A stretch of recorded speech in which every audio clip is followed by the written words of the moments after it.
Welcome to Prajanadi news. పలాసలో ప్రశాంతంగా కొనసాగుతున్న పోలింగ్.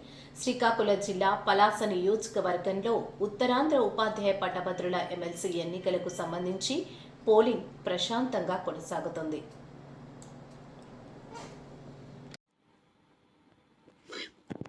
పలాసలో 280 మంది ఉపాధ్యాయ పట్టభద్రుల ఓటర్లకు గాను 186 మంది ఉపాధ్యాయులు ఓటు హక్కును వినియోగించుకున్నారు.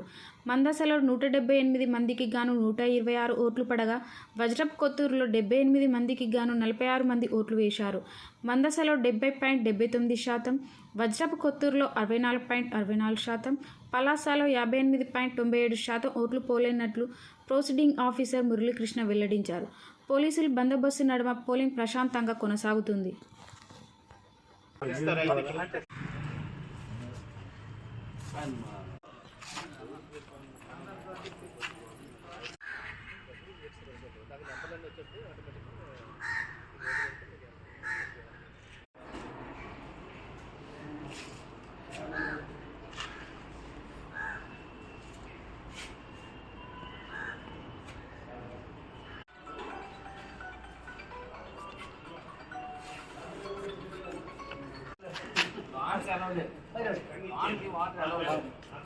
వేస్తారా మీరు ఏజెంట్